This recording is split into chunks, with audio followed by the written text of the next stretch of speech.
back to another video. Today I'm going to be going over 10 fun facts in Minecraft, and hopefully there's something in here that all of you learn. Like, hopefully you don't know all the stuff, but even if you do, that's okay.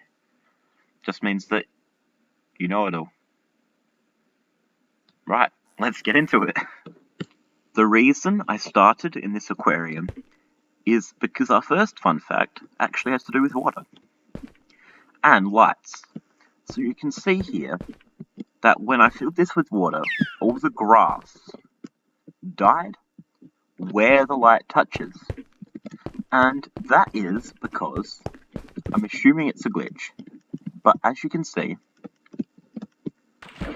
grass does not die underwater where there is no light. So as long as it's dark, the grass won't die. So there you go. That's just a quick fun fact about grass. Right, on to number 2. Our second fun fact is to do with minecarts. Now, I don't know, it doesn't make sense to me, but minecarts do not travel on ice. If you push a minecart onto the ice, it just stops. And I did some experimenting, and I thought maybe it just needs a run-up. Well, that doesn't help. And then I thought maybe it just needs to go a little bit faster, so I made a hill. Yeah, but that doesn't really help either. So if you want to move minecarts not on rails, then ice is not the way to go. But I thought maybe water will work. Well, it does work, but extremely slowly. So it's not really a very efficient way of moving your minecart.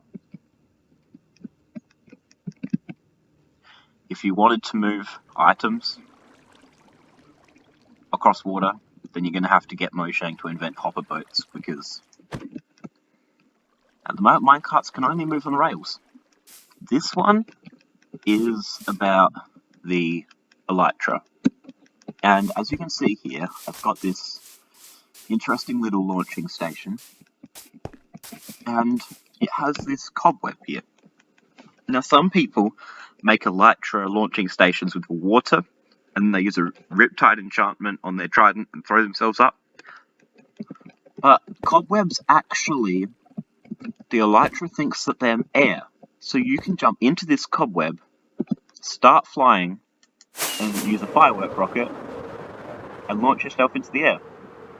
You could also land in it, but I wouldn't advise it because you probably miss and then die. But yeah, you can make these little elytra launchers. And not only that, it looks really cool when you use it. Here, I'll show you. It just looks like you're just about to launch yourself up, and then you do.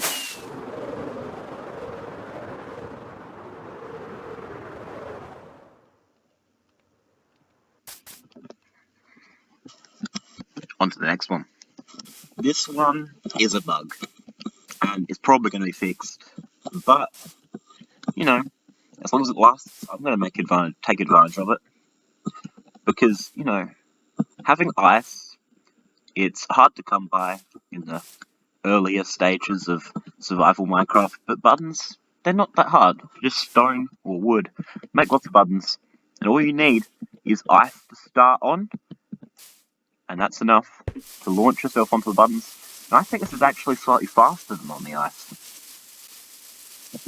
And the reason it does this is because it's not touching the grass. Because if you're on the grass, you go slowly. But it doesn't know what to do about the buttons. So it thinks it's kind of in the air, so it continues its momentum forwards. You can see that if I start it on the buttons, it does nothing because it thinks I'm in the air and falling.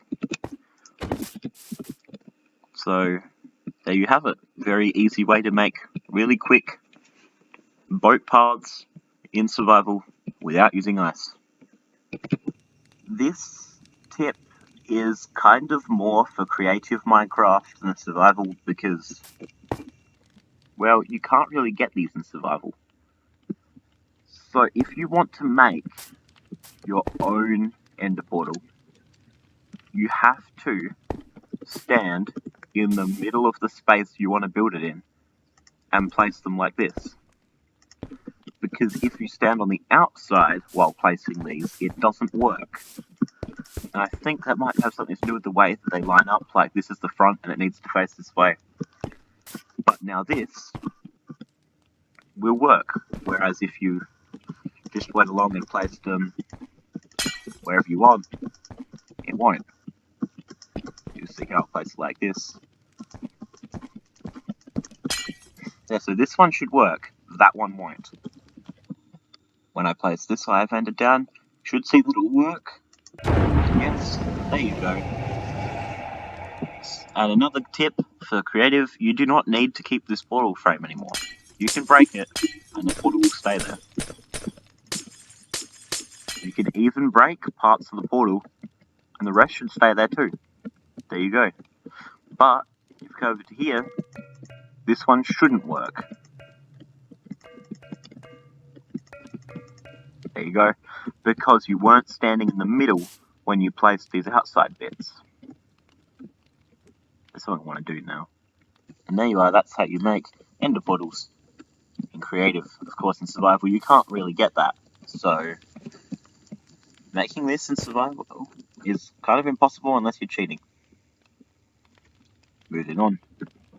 This tip has to do with these campfires. You can use these for cooking your food or whatever you want to do. But to put them out, most people pour water over them. What most people don't realise is that if you whack it with a shovel, it will go out. So there you go. Maps are a very important part of survival Minecraft. They're used to see where you are, or to show progress, or just to show off your build. The only problem with these maps is that they're not that big. You see on this map, that is basically just that building and where I am. But if you want to show a bigger area, it is possible. All you have to do is put this map in a crafting table and then surround it by paper, and it would turn into a level 1 map instead of a level 0 map. And the level 1 map is much bigger. But if this isn't good enough for you, you can also put it in and just keep on upgrading it. So you can make a level 2 map. Oh, when it loads, there you go. You can make a level 3 map.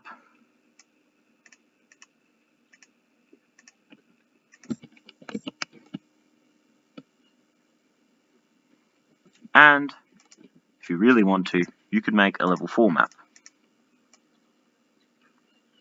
I don't think I'd ever use a level 4 map in survival, mostly just because of how hard it would be to go and actually fill the whole thing in. But it is a possibility. You can see here that that is actually a really big map. Right, the next one. If you're making paths in survival, you'll usually do this. Just click down with your spade and to make the path.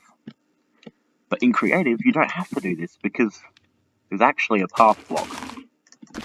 And I think some people don't realise this, but this block is available in the creative inventory. And I don't know, I think it just makes it easier making paths because you can actually have a custom path if you want. Have to kind of do this. It's not necessarily faster. I think it's just called this block. But enough of that tip. As you see here, we have a perfectly normal jukebox, and you can put a disc in and listen to the music. But what some people don't realise is that that's not the only way to put discs into a jukebox. Place down your jukebox, place down a hopper on the top or on the side. Either way works, I think. And then all you have to do is get your music disc and throw it in. Get your music disc and throw it in.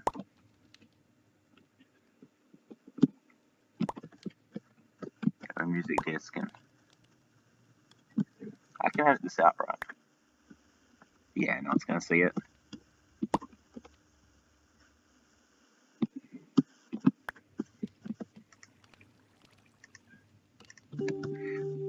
There, so as you see, I threw it in, and it was in here playing. But the question is, what happens if you put 2? I haven't actually experimented with this. I probably should actually test these things before I show everybody, but if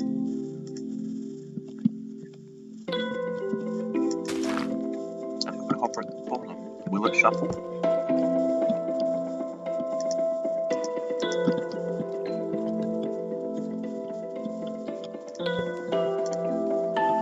So here's hoping it will shuffle. I'm just going to listen to the whole song.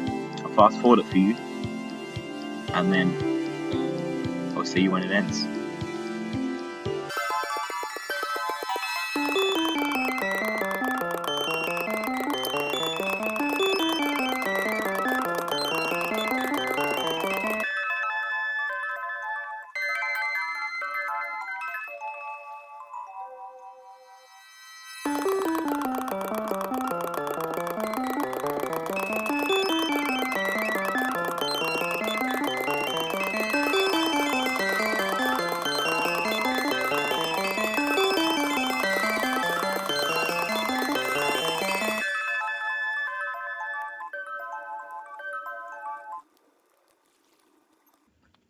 Here we are.